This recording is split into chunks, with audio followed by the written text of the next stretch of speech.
But I think Georgia Tech with Haynes King is going to upset the Seminoles in week 0. How did that turn out? 44 yards away to do it. He got it. And the Yellow Jackets dead. Number 10 Florida State goes down in Dublin.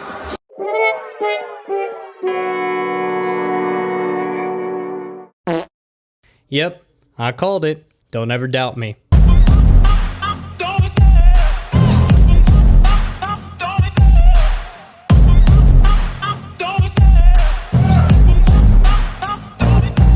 What is going on, everyone? Welcome back to this week's installment on the Lake Show, and I really appreciate you all making me a part of your day again. Last week, I discussed the early on college football games that we had because we just kicked off the season last Saturday. We had a couple games, not really too noteworthy of, not necessarily big name games, except one. The early ACC matchup of the year between the number 10 ranked Florida State Seminoles and the Georgia Tech Yellow Jackets. And as I predicted, as you could tell from that intro, the Georgia Tech Yellow Jackets have upset the number 10 team in the nation, the Florida State Seminoles in Dublin, Ireland. Now, deep down, I knew that this was going to happen. And don't call me, a lot of people are going to say, you didn't call that, and you didn't do this, you didn't do that. Well, I just showed you proof that I did. And those who watched last week's episode, I was right. And I can't wait to talk about this game because that was an absolutely amazing kickoff to, start the 2024 college football season as we usher in the new era with the 12-team playoff commencing at the end of this college football year. So we got a full slate today of good college football news, and we're also going to talk about a little bit about the NFL because the NFL is right around the corner. The final NFL preseason game between the Patriots and Commanders last weekend, that's over and done with. Commanders won 20-10, and now we're ready to jump into the regular season in the NFL. So I really appreciate you all making me a part of your day again. Like always, be sure to like and subscribe. Make sure you click that bell. Stay notified when new episodes drop, and new episodes drop every Tuesday morning at 9 a.m. Eastern Time. And as you all know, I'm a Bucked Up ambassador, so use promo code SHOW32. Get yourself 20% off any and all pre-workout orders at buckedup.com. So what are we going to talk about first? Well, obviously, we're going to talk about Florida State being so hyped up, number 10 in the nation, losing to the Georgia Tech Yellow Jackets, 24-21 on a last-second field goal in, honestly, an amazing scene in Dublin, Ireland. I had no clue, honestly, that the opening kickoff game was going to be in Dublin, Ireland until maybe 2 hours before the game kicked off. I didn't pay attention that much to location. I was mainly focused on, the players and the coaches and the game itself. But that was a great, atmosphere. Dublin, Ireland, there should be more games played there each and every single year. That was a great, first of all, great stadium, great location. It was beautiful. I loved every second of it.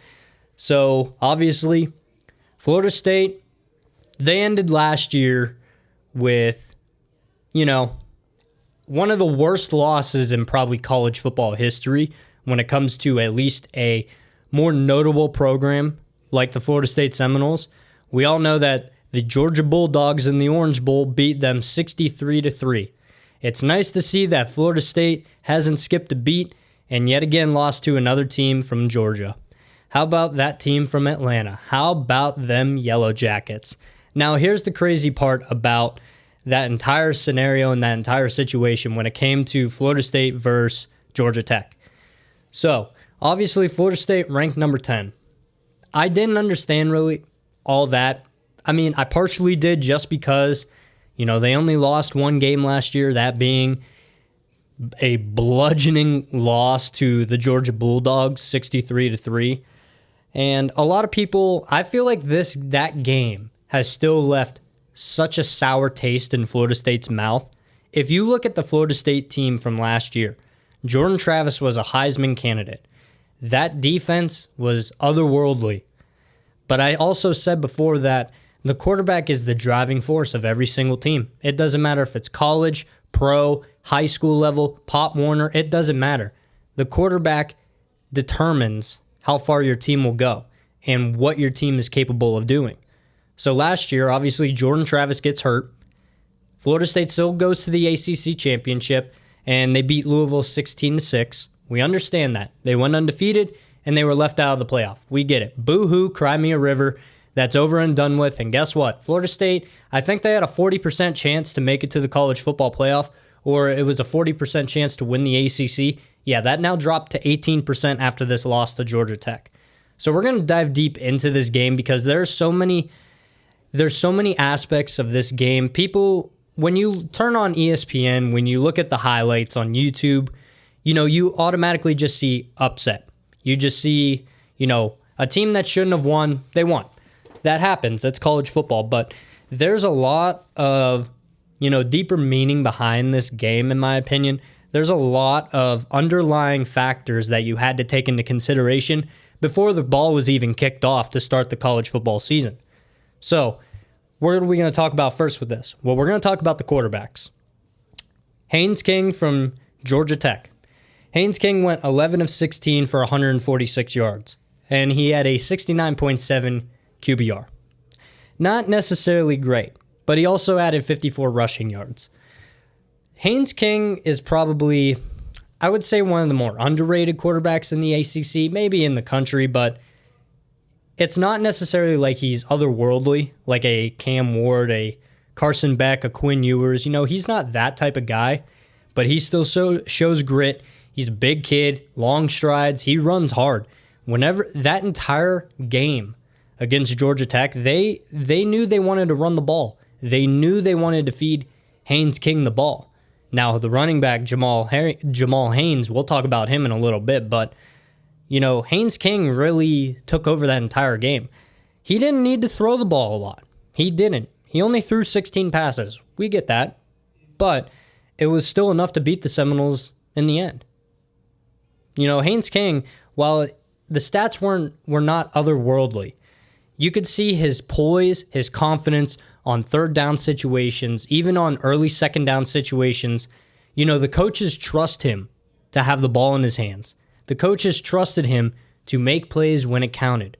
And Haynes King delivered. He put on a show, not necessarily in the stat column, but as far as being a productive quarterback, just a great field general and a great leader of the Georgia Tech Yellow Jackets.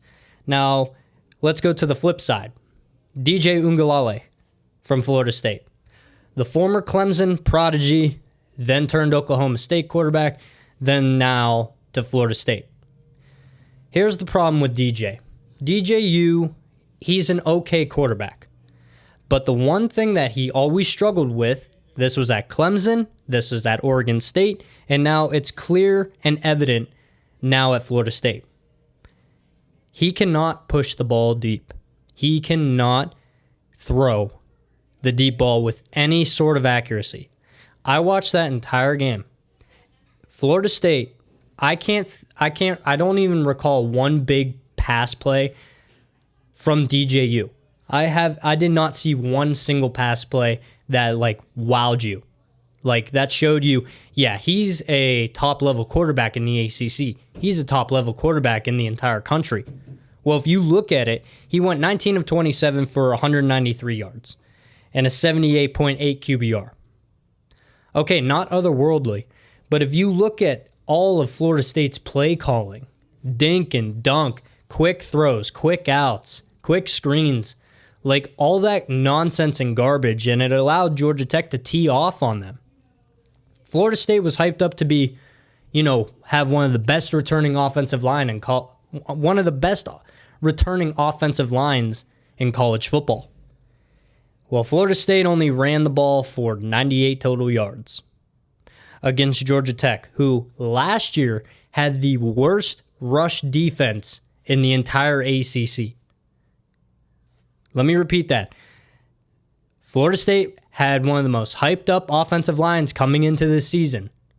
They rushed for 98 yards against the Georgia Tech Yellow Jackets defense which was dead last in the ACC last year. It was god-awful. It was putrid. It was horrible. Georgia Tech's defense last year was atrocious. There's no doubt about that. They were just flat out awful last year. But that changed with the hire of Tyler Santucci.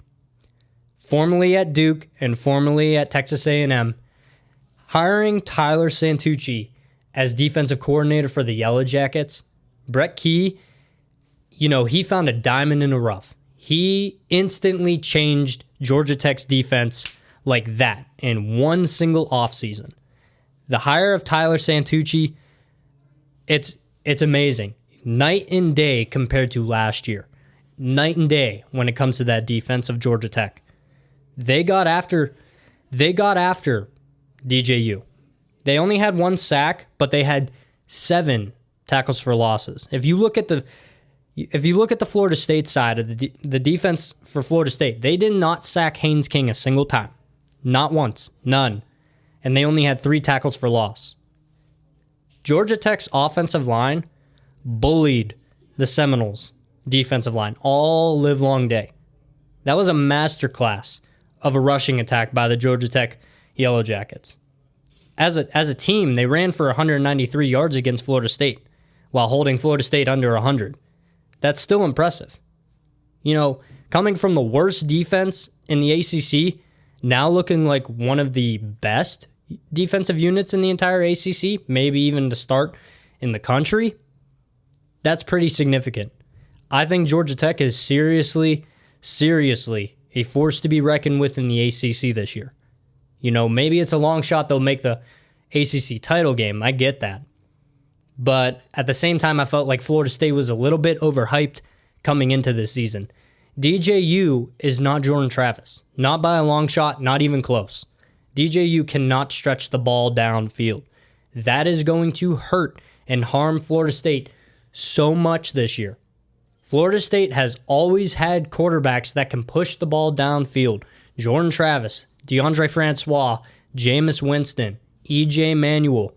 Those guys, while they're not otherworldly quarterbacks, they're not some of the greatest of all time in the NFL or anything like that, they put on a masterclass at Florida State for their time there. DJU is nothing like those guys.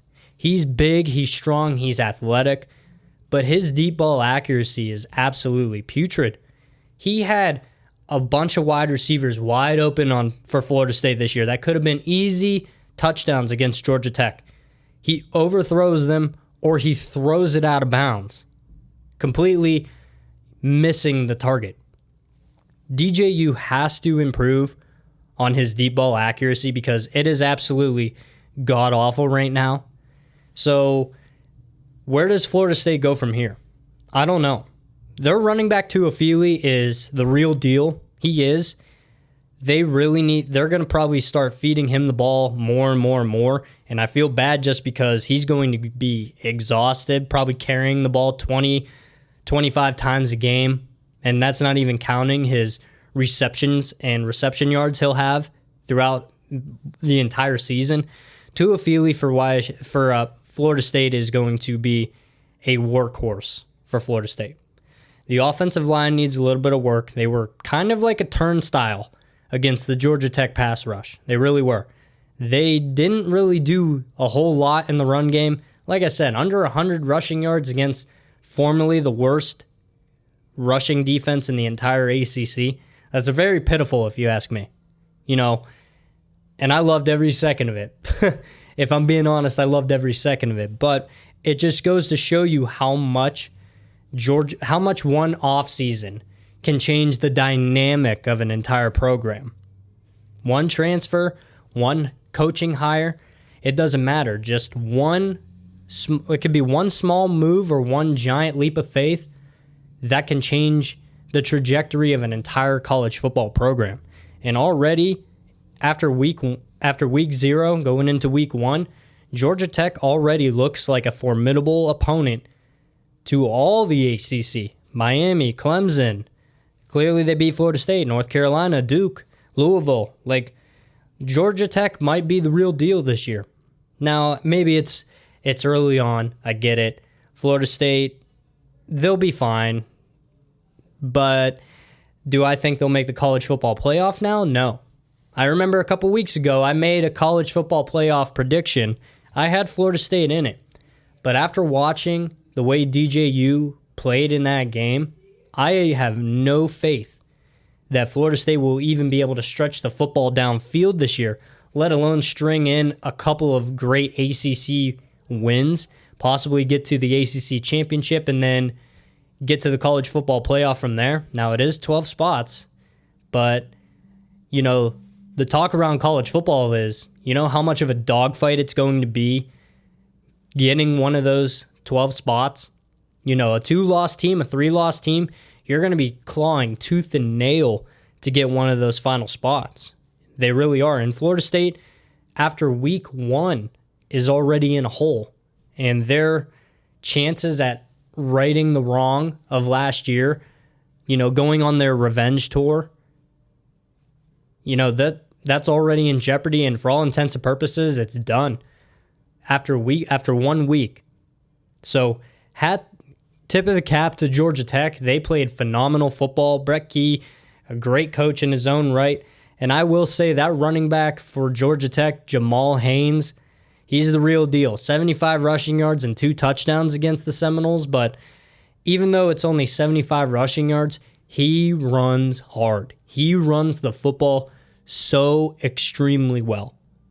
Watching Georgia Tech's offense against Florida State, that was a masterclass. They really outdid themselves.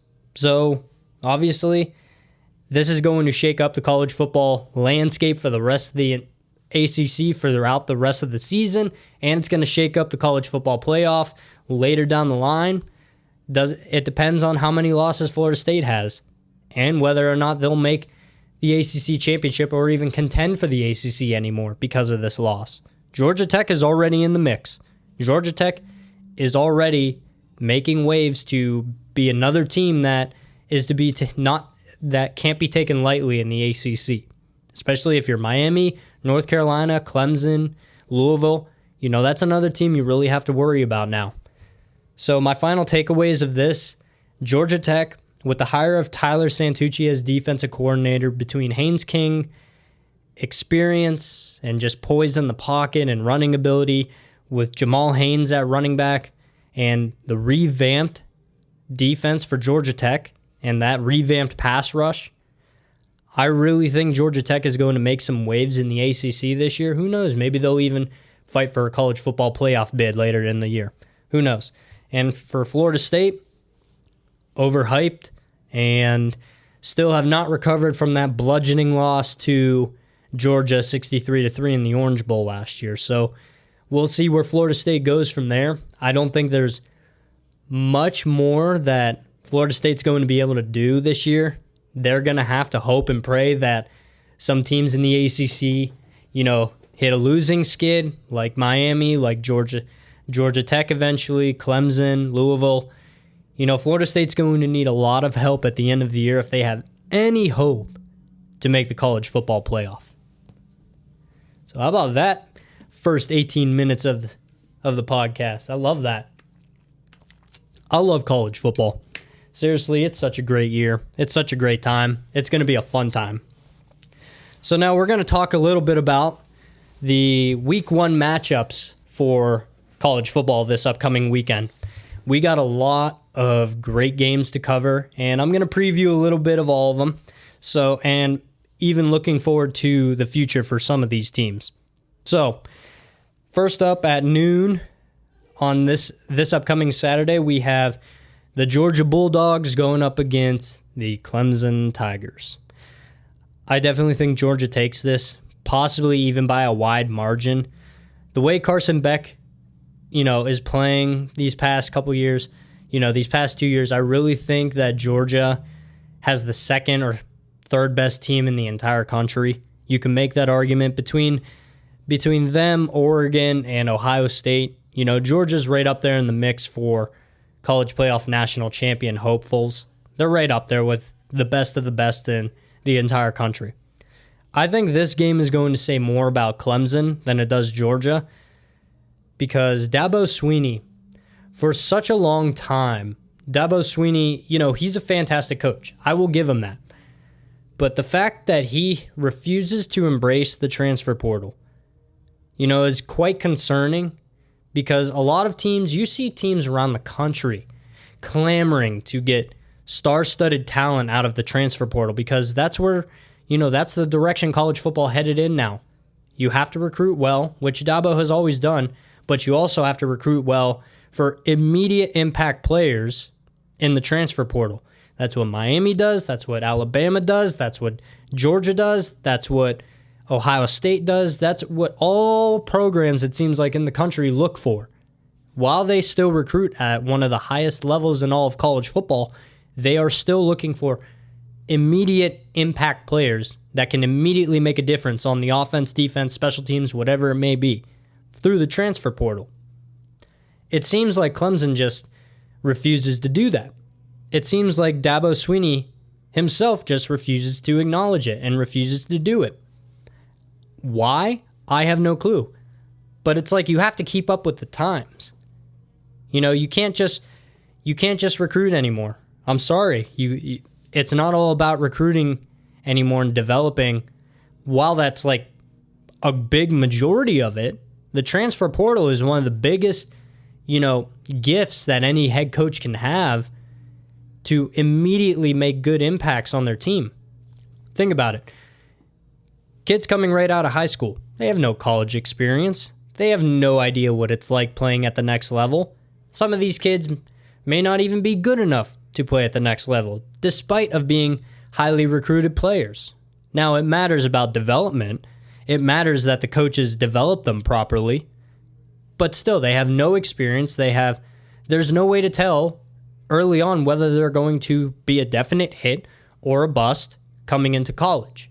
Whereas if you hit the transfer portal, you can get good quality players, maybe who aren't necessarily starters on other teams, but still have season starts under them that can make an immediate impact on, your football team. Whether that's offense, defense, special teams, it doesn't matter. I think of 4 players off the top of my head that will automatically make a huge difference this year for their team, for their respective teams. 1, Caleb Downs. Last year, safety from Alabama, he hit the portal. Easily, probably one of the best safeties in the country, and he was a true freshman last year. He goes over to the Buckeyes.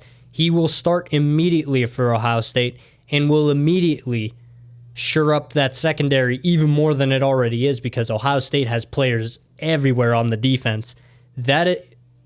Ohio State's defense, you might be looking at the best defense in the country by a country mile. I'm not afraid to say that or admit that. Caleb Downs, the safety from Alabama transferring to Ohio State, instant impact. And then Quinshon Judkins from Ole Miss. Judkins was probably the best running back in the entire SEC last year. That is a conference with Georgia, with Bama, with all those big heavyweights and throughout college football, and who have been heavyweights for the better part of 20 years. Judkins from Ole Miss transferring to the Buckeyes. Between Judkins and Travion Henderson, Ohio State easily, you're probably looking at the best 1-2 combo running back duo in the entirety of college football. So those 2 players instantly will make an impact for the Buckeyes. The Buckeyes, I already said they were probably the number 1 team going into this year. They are just loaded with talent on both sides of the football, especially that defense. That defense is something special. I'm not that big on Will Howard. We'll see. I thought he was a more athletic, more accurate version of Kyle McCord from last year, but he's definitely an improvement. I will give him that. There's a reason Kyle McCord transferred to Syracuse. He wasn't fit to be the Ohio State quarterback. But Caleb Downs and Quinshon Judkins for Ohio State, immediate impact players. They're going to be fantastic this year. And 2 other players I think about in the transfer portal, Cam Ward from Washington State coming to Miami, and Damian Martinez, running back from Oregon State, coming to Miami. Now, I said Ohio State has the best 1-2 punch in college football. You can probably look at the University of Miami now. They got 4 deep at running back. They got 4 guys that can run the football, run it hard, and run it well. First of all, we all know what Cam Ward brings to the table. He was looked at as the best quarterback transfer prospect in the entirety of college football. Ohio State wanted him. Bama wanted him. All these big-time programs wanted him. He chose to come to the University of Miami. And if you're a Miami fan, and if anybody has watched Miami football over the past 10 to 15 years, the biggest question marks usually always were the quarterback position. Miami has never really had, at least since Ken Dorsey back in 2001 and 2002, even parts of Brock Berlin in 03 and 04, Miami hasn't had a guy at the helm that necessarily set himself apart from the rest of the country. You can look at Cam Ward and the talent he brings to the table, his athleticism, his accuracy, his fortitude in the pocket. You can look at Cam Ward. There's a reason Ohio State and all these other big programs tried to get him to come to their program, but he chose Miami.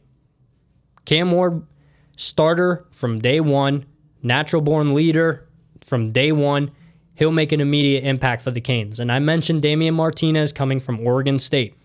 Martinez will obviously be the head back because he's just an animal. He's the best running back nobody's heard of because nobody watched Oregon State football.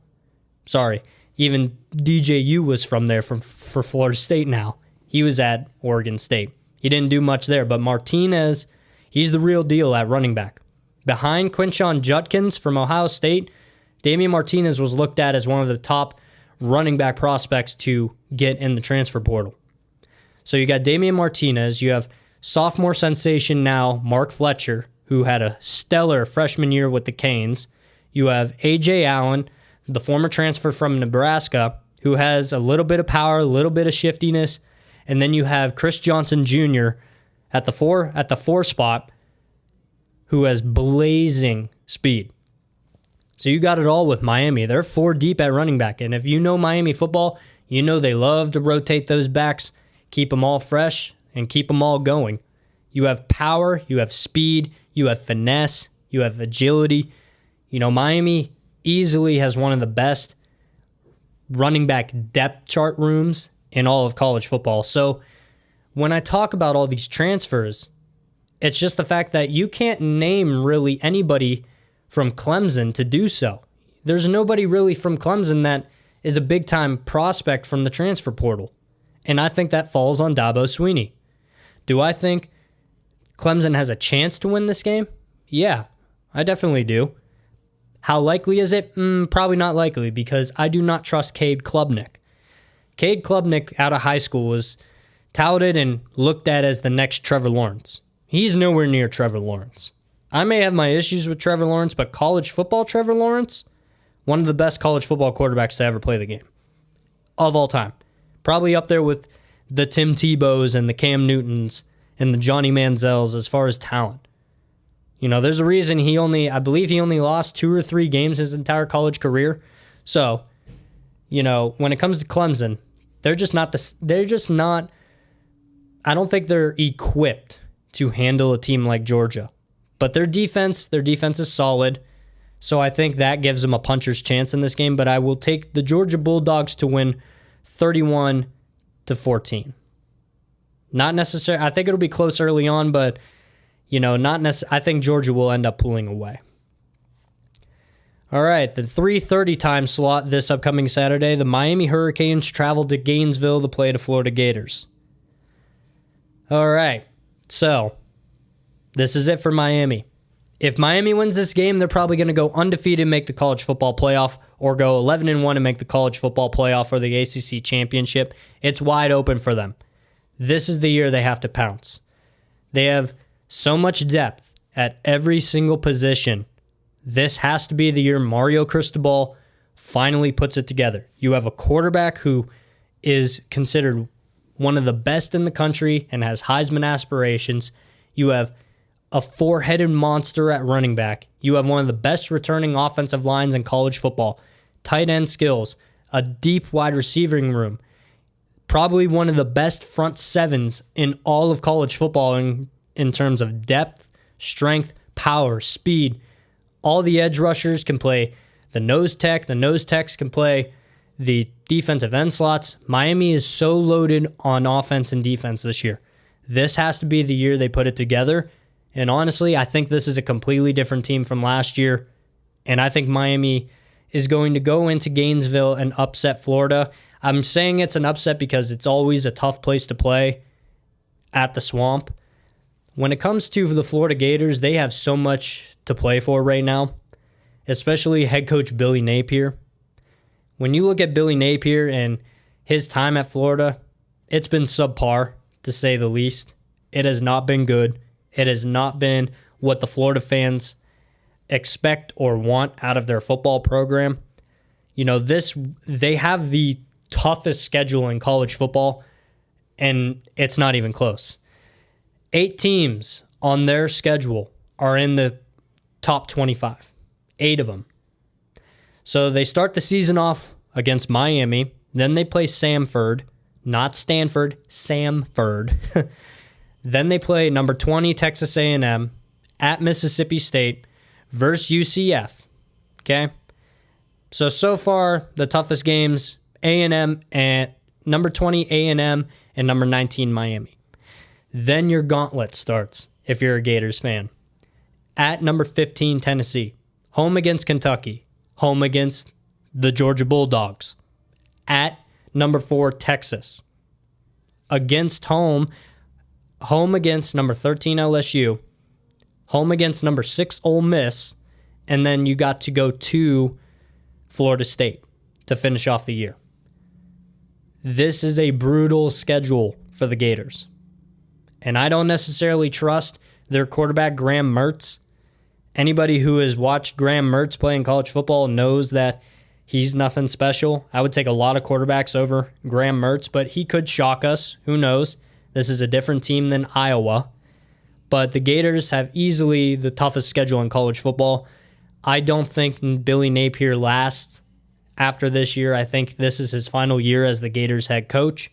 So I'm going to take the Miami Hurricanes to win in Gainesville 27-24. All right, and then the night game this upcoming Saturday, we have Notre Dame against Texas A&M. Oh, we got Connor Wigman for Texas A&M going up against Riley Leonard, the Duke transfer for Notre Dame. This is going to be Notre Dame's toughest test, and it's in week 1. I think Notre Dame wins this game. I really do. And I think Notre Dame goes undefeated this year. I don't necessarily think they'll win the college football playoff, but when it comes to, just straight up making the playoff, I don't think they'll win it all, but Notre Dame has a good chance to go undefeated this year. Even without playing in a conference championship, their resume would be enough to get them into the college football playoff. Now, maybe as an 8 seed, a 7 seed, even a 6 seed, Notre Dame has the team and has the quarterback to get it done this year. So I'm going to take Notre Dame going on the road to Texas A&M and beating the Texas A&M Aggies. I'll take that game, a 28-21 game or a 28-17 sort of game. Notre Dame is legit, in my opinion, and I think Notre Dame rolls this weekend. And we're going to talk about one final game, and this game comes on Sunday. The USC Trojans versus LSU Tigers. This game is going to say a lot about Lincoln Riley and the USC Trojans. Brian Kelly for LSU, he's proven. I mean, he had Heisman Trophy winner Jaden Daniels last year. But when you look at Brian Kelly and LSU, are they necessarily going to be the same team from last year? Absolutely not. You got Nussmeier at quarterback and not JT Daniels. You're going from Heisman Trophy winner to solid, but not great, but not bad quarterback in Nussmeier. But when you look at USC, I think USC is going to turn some heads this year in the Big Ten. First year in the Big Ten, them, UCLA, Oregon, those guys, they're in the Big Ten now, so it's going to be a completely different feel, completely different look in college football. I'm all for it. I love changing college football. It's such a fun time. But when you look at USC's schedule, they got a couple breaks in this schedule.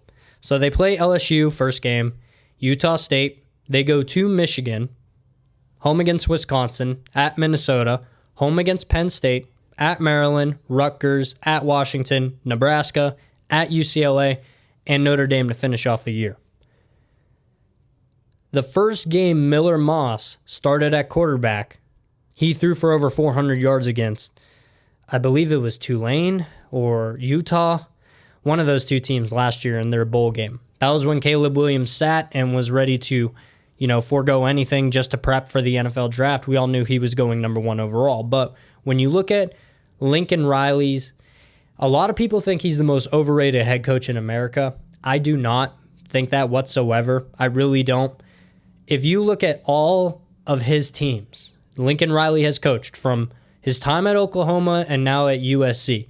His offense is at or near the top in all of college football. Always. It doesn't matter who's been behind center for him. He's always had good, great Heisman Trophy quarterbacks. Baker Mayfield, Kyler Murray, Jalen Hurts, Caleb Williams. He's had so much talent at the quarterback position, but at the same time, he makes it work. Nobody thought Miller Moss would be, spectacular. And then he throws for 400 yards in his first ever career start in the bowl game last year. I think USC is going to be fine. Their defense is a completely different story. Their defense is awful, horrendous last year, but who knows? Maybe they turned it around this year. Who knows? I'm not entirely sure they did, but let's look at USC's schedule. LSU isn't the same. They do not have Jaden Daniels. They don't have him anymore. Utah State, meh. At Michigan. Michigan lost so much talent to the NFL draft. And you think maybe the sign-stealing scandal going on in Michigan, you think their focus might be a little off this upcoming season? I sure do.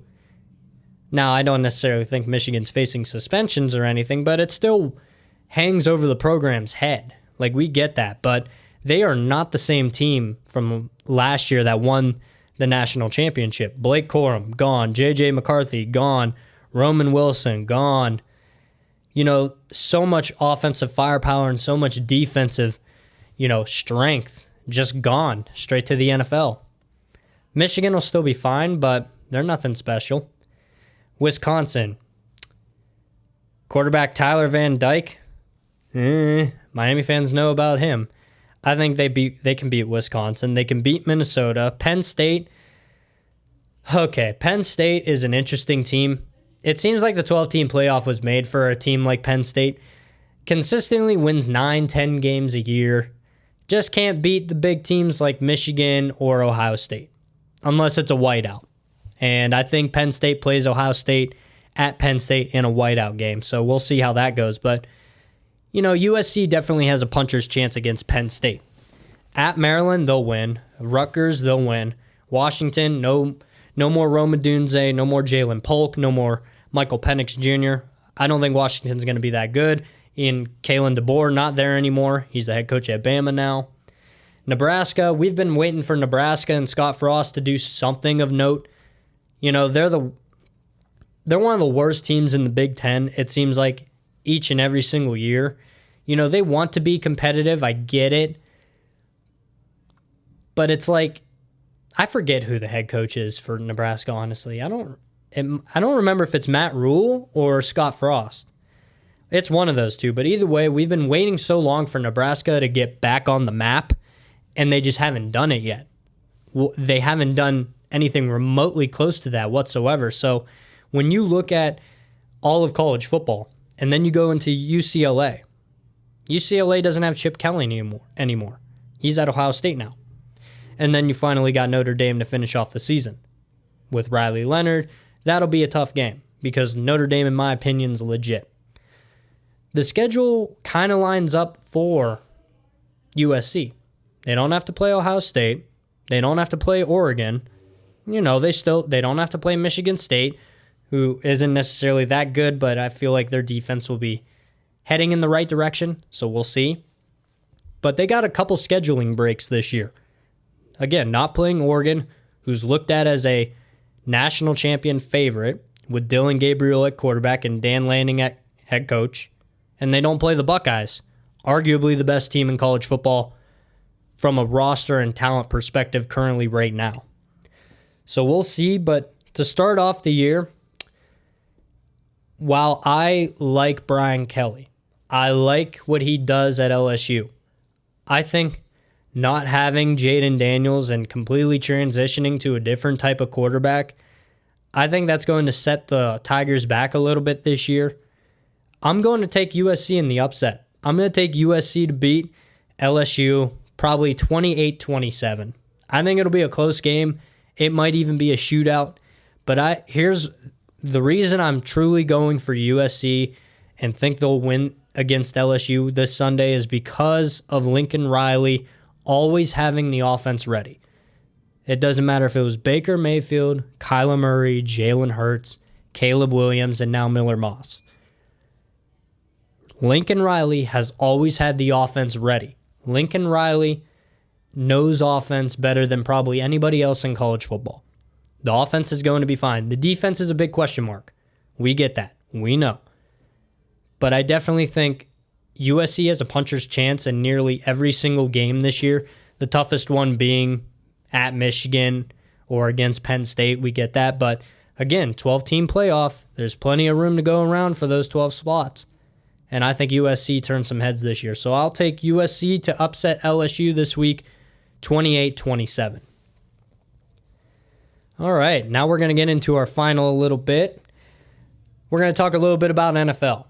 So, like I said, preseason's over with. Now we're moving into the regular season.